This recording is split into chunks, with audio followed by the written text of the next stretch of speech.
Wait, did you really just start with hikes? Are you fucking kidding me? Have you not had enough punishment? I'm gonna give you my best Tinder bio. Have you not had enough punishment tonight? No, I haven't, apparently. What Burger King are you hiking to? What the fuck? What Burger King in the mountains do they have? I could see you hiking it to a quarterback, maybe.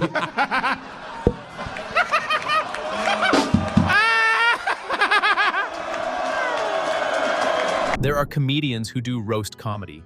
And then there's Tony Hinchcliffe, who writes roast jokes for other people's careers, hosts a show specifically built to incinerate strangers, performs at celebrity roasts on Netflix, and still finds time to roast whoever is sitting in the front row on a Monday night.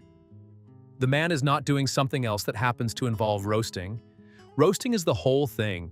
It's the job title, the life philosophy, and apparently the primary personality trait.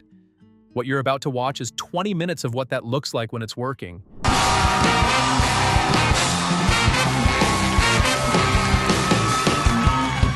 Who's ready for the best fucking night of their lives, huh?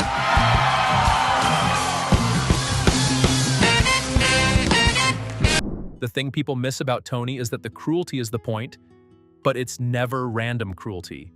There's always a target, always a specific observation, always a line that could only be about this particular person in this particular room on this particular night. That's the difference between insulting someone and roasting them. Insulting someone is easy. Roasting them requires you to actually see them first. No, but I lived in the DMV at the time when I worked with him. You lived in the DMV? The DMV? Yeah. Wow. Okay, it's DC, Maryland, Virginia. Wow. And they call it the DMV. Wow, you look like you'd work at the DMV.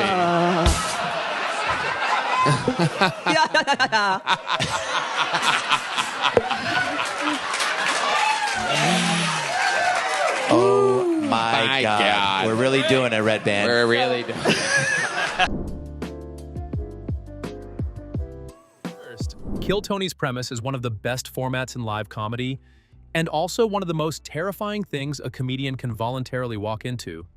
You put your name in a bucket. The bucket gets pulled. You get 60 seconds on stage in front of Tony Hinchcliffe and a panel that could include anyone from Joe Rogan to Shane Gillis to Jeff Ross on any given night. You do your minute. And then the panel talks about what you just did.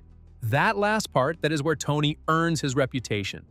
All right, back to the bucket we go. I gotta say, this looks like one of the most fun names I've pulled in a long time. I know a good name when I see one. Ladies and gentlemen, make some noise for Sir Winston Pickles, everybody. Sir Winston Pickles. Oh yes, let's go. The 60 seconds is almost secondary. Everyone watching knows that the real show starts the moment the minute is up. The amateur comedian finishes their set and turns to face the panel. And whatever they just did, Tony has already identified the specific thing about it that's going to define how the next 5 minutes goes. Sometimes it's a joke that didn't land. Sometimes it's the delivery. Sometimes it's the premise. And sometimes, the best times, it's something the comedian revealed about themselves without realizing it. Really the first person to have a bad set tonight, and I love it. The sound of 3,000 disappointed people brings me nothing but joy. To be honest with you, I'm fully erect right now. If you guys ever wondered, hey, I wonder what Tony's into, this is what I'm into, just the struggle of a human that took a chance. You've been doing it 2 years? Yeah, I've been doing 2 years. Okay. I swear to God, even I think a lot. I'm like, did we produce that, like, to happen that way? Nope, just fucking the comedy gods are hilarious. D Madness has to pee a few times an episode. He peed before you came out. You did 60 seconds of blind hating jokes, and then boom, your worst nightmare comes out from behind you. The bucket moments are where the show lives. The celebrity guest segments are great. The regulars are great. But the bucket, a completely unknown person, no context, no pre-interview, just a name and 60 seconds. That's the format that built 12 years of weekly episodes and sold out Madison Square Garden. Before the Netflix roasts, before Kill Tony went national, Tony was doing something most people don't know about. He was in a room writing the roast jokes that other famous people were going to say on television. He wrote for the Comedy Central roast series. Justin Bieber, James Franco, Rob Lowe. He wrote Martha Stewart's set for the Bieber roast, which remains one of the stranger things to have happened in American television. Martha Stewart, with jokes written by Tony Hinchcliffe, roasting a Canadian pop star in front of a studio audience. Is someone to go, I don't want to hit this, I don't want to hit that, I don't want to go too hard on this. The fearless people, a perfect example of this is Martha Stewart at the Justin Bieber roast. She goes, I'll fucking say anything. I want to kill. I want to destroy on this roast. And me and Mike Ferrucci are like... The roast writing job is where he learned the specific architecture of a roast line. Setup that flatters, punchline that destroys, crowd reaction that tells you whether you got the calibration right. That training shows up in everything he does now. The Kill Tony bucket pulls look improvised, some of them are, but the structure underneath every response is something he spent years building. Terry beats his dick so much, that thing looks like Michelet. It's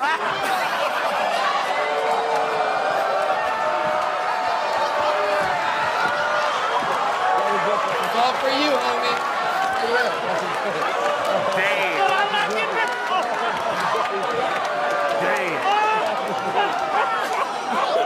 Please don't cut off my time, producers, I'm begging you. Terry's dick has a 24-hour fitness membership. Terry's dick has teeth. The Snoop Dogg roast was his first major televised roasting appearance. He was in a room with T.I., Terry Crews, French Montana, and Michael Blackson, and he held his own.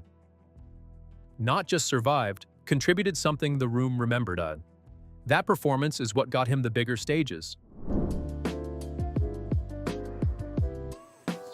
In May 2024, Netflix put on a live roast of Tom Brady. Kevin Hart hosted, Nikki Glaser, Peyton Manning, Will Ferrell, Andrew Schultz, Bert Kreischer were all there. It streamed to millions of people simultaneously. Tony Hinchcliffe was arguably the sharpest roaster in the room that night. Joe Rogan called him the greatest roaster alive afterward.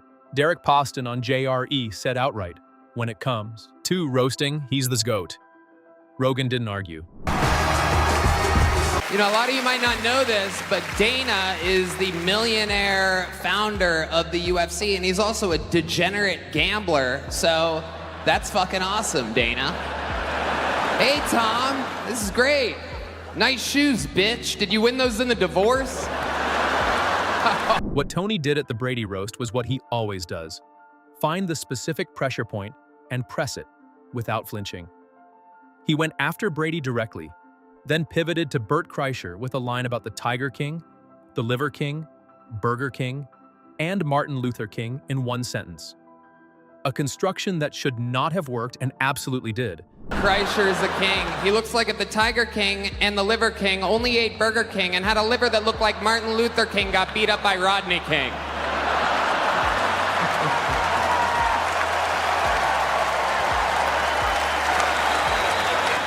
That line is worth analyzing for a second. It's 4 things that end in King, none of which are actually about Bert Kreischer, and all of which together paint an extremely specific picture of him. The joke isn't a simple insult, it's a collage. And the crowd laughed at a different layer of it every half second. Nikki Glaser, what a performance tonight, am I right? Absolutely killer set. Nikki, who wrote that? Where was that your entire career? Nikki has such a bad eating disorder, the industry keeps shoving her down our throat. You might recognize her from her podcast appearances, specials, and winning the Triple Crown at Churchill Downs. Roasting other roasters at a roast is a specific skill. The room already knows these people are funny. The bar is higher.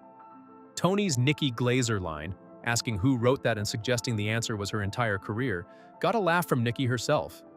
That's the calibration. The target is in on it.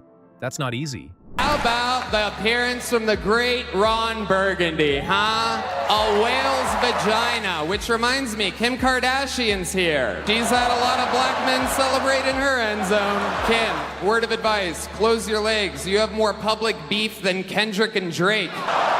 Thank you, guys. The Kim Kardashian moment is its own chapter. She wasn't on the roast panel. She was a guest friend of Brady's. Tony hit her anyway. She later said she would never do a roast again. Netflix edited the original booing from the broadcast. It became one of the most talked about moments of the whole special. Whether the line was worth it is a different conversation. What nobody argued was that Tony hesitated.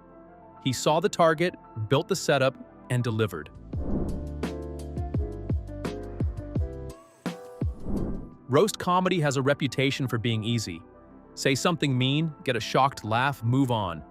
The reality of doing it well is more complicated than that, and watching Tony operate over 20 minutes starts to reveal the mechanics underneath the reactions. The first thing is specificity. Generic insults don't roast people. They describe categories. Tony's lines are almost always about the specific person, the specific contradiction between who they present themselves as, and what he's observing in front of him right now.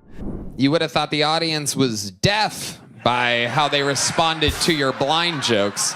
Be honest, Tony, I'm just glad to be here. I I've bet been you a fan are. for years. Absolutely. I didn't know Kill Tony could stunt somebody's growth. This is incredible to see. I'm finding this out right now. Maybe you should try dating a blind girl. She won't mind the fact that you're 4'11". I love it. Well, welcome, Mitchell. You're in it right now. The second thing is construction. The setup has to do real work before the punchline arrives. Tony's best lines misdirect. They start heading in one direction and the punchline arrives from a completely different angle. That's why the crowd reacts a beat after the line lands. They're catching up. This laugh of your set was your new famous tagline, relax, relax. Relax. Which you said to a room of 400 people that were making no noise whatsoever. And then you said, quote, let's bring it down a bit. All right. Which again was just people reacting to your usage of relax when nobody was doing anything at all whatsoever. Could be the greatest branding tagline ever. Because I mean, you had nothing and you said relax and you got a big laugh. Whatever works. It wouldn't even have worked if they were laughing.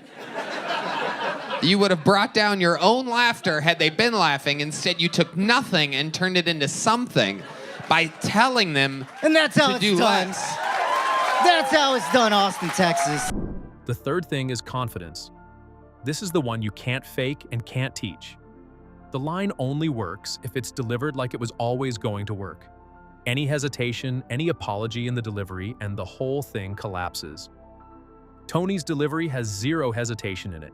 The line comes out the same way whether it's going to land or not. Like Popeye's nutsack. This is absolutely amazing. I'm just describing it so that you understand D-Madness, what's in front of you. You have more hair on your arms than Michelle Obama.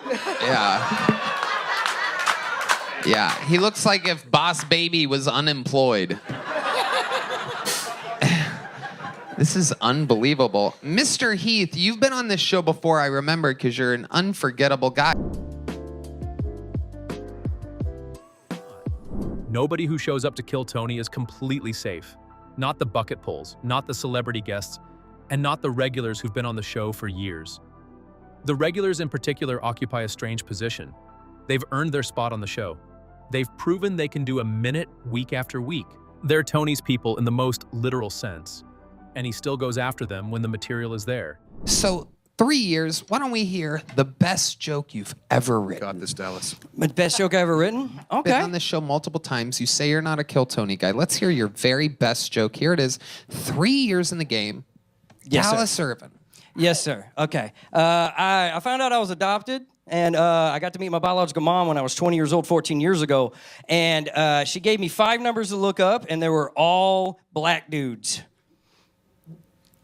Yeah. That's it? Yeah, that's Okay. it. All right. Oh my Yes, sir. God. Yes, sir. Yes, sir. Yes, sir. That's not even a joke.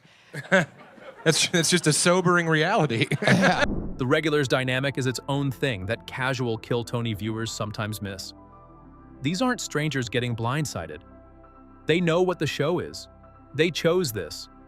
And when Tony goes after one of them, there's a specific audience energy. Part delight, part finally. Because the crowd has been watching these people for months and has developed opinions. I know you horny as hell sitting next to Matt Rife, ain't it? I know. Oh my God. Tony, wet as hell. I mean, it is. This is adorable. You are the world's largest olive right now, damn it. And you are the world's gayest lesbian right now. Nigga. My God. The Kill or Be Killed Netflix special had Shane Gillis, Adam Ray, Kyle Dunnigan, Joe Rogan, Tom Segura, Jeff Ross, and Ron White all in the room together. When that many roasters are on one panel, the direction of fire becomes unpredictable. Tony's job becomes managing a room where everyone is theoretically capable of going after everyone else. It's the future. Trump, I got a question. You on your debate the other day, you said illegal immigrants are taking black jobs. What the fuck are black jobs? The illegal immigrants are being extremely loud on buses. They are all types of stuff that we said this used to be blacks. Remember when this was blacks and we liked it when they were black because they could dance and they were fun. And now the people that are Mexican are not fun. Watching y'all niggas all night is crazy, bro. I've been up there laughing my ass off. It is unbelievable. David, believe it or not, is very much involved in politics. The title says Unforgivable. This section earns it. Not unforgivable as in wrong. Roast Comedy signed its permission slip long before Tony arrived. Unforgivable as in the moments where the crowd's reaction is half laughter and half genuine disbelief that someone just said that out loud into a microphone with their whole chest. Have you been lifting anti-gravity weights? What exactly do you have to do to get a body like that? I don't understand. Do you just wear floaties in normal life? The shocked laugh is its own category. It's different from a regular laugh. It happens when the punchline arrives at a place nobody expected it to go, and yet somehow it's the only place it could have gone. The shock and the recognition land at the same time. Was whatever you did was so terrible that we like Men in Blacked ourselves, like fucking. Can you take us through? Can you remind?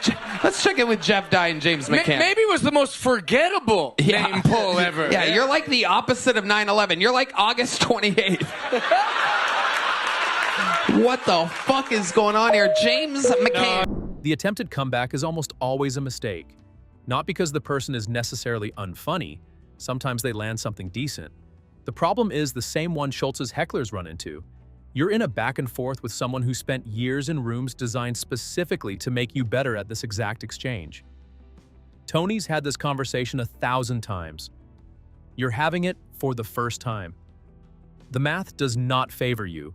What do you do for work, sir? A what? A producer. He's British. I'm a f***ing producer. What are you producing, Quincy? Music. What kind of music? Like rap music. Oh, British rap music. Hello. Oh. You've heard of the Black Beatles, perhaps? Song by Ray Strummond? Perhaps you've heard some of my songs, Queen Kunta. What else do you think would be an interesting thing? You've seen this show before? Yeah. So what do you think in all of your life would be an interesting thing for you to say in this interview portion of the show? You got Post Malone, Joe Rogan, and Kurt Metzger here. Yeah, I'm like, fuck, shit. Yeah. This is that moment. You had that set, so maybe now you could redeem yourself with some type of... Yeah, I don't know. Great. Well, Mike, thank you for your service. You've been through a lot. I love that you're trying new things. Congratulations. Here's the little joke book. There you go. The recovery offer is important. It's easy to miss because it comes after the roast and the crowd has already peaked.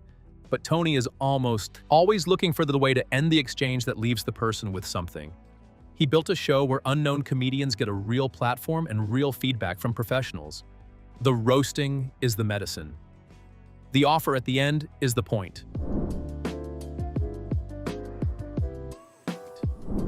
20 years ago, Tony Hinchcliffe was opening for Joe Rogan and Jeff Ross at comedy clubs, absorbing every principle of roast construction from the people who had spent their careers building the form. He wrote jokes that Martha Stewart said on television. He roasted Snoop Dogg in 2016 and Tom Brady on Netflix in 2024. He launched a show in a small room at the Comedy Store in 2013 and grew it into a weekly 2-hour live event that sells out arenas. For a brand new episode of Kill Tony, give it up for Tony Hinchcliffe!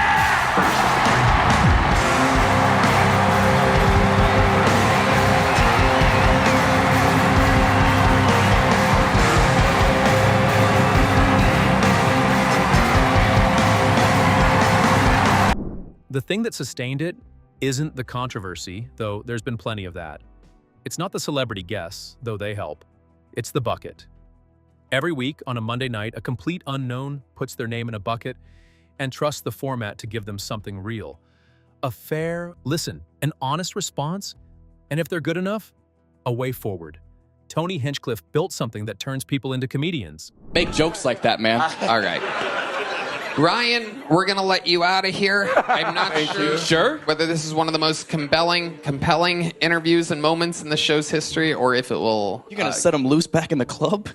No, it's not going. They go right out the back door from this part. And I can tell you, there's a lot of security guys looking at me very concerned. I'm nonviolent. I know, we can tell. You seem like you have good intentions, but it is a little creepy, Ryan. The roasting is just how he gets there. Not everyone who sits across from him leaves happy. A lot of people leave funnier. Get up for Tony Hinchcliffe!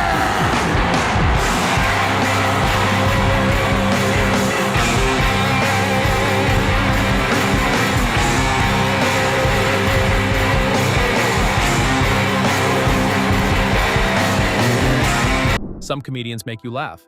Some comedians make you a little uncomfortable and then make you laugh. Tony Hinchcliffe skips the first part entirely.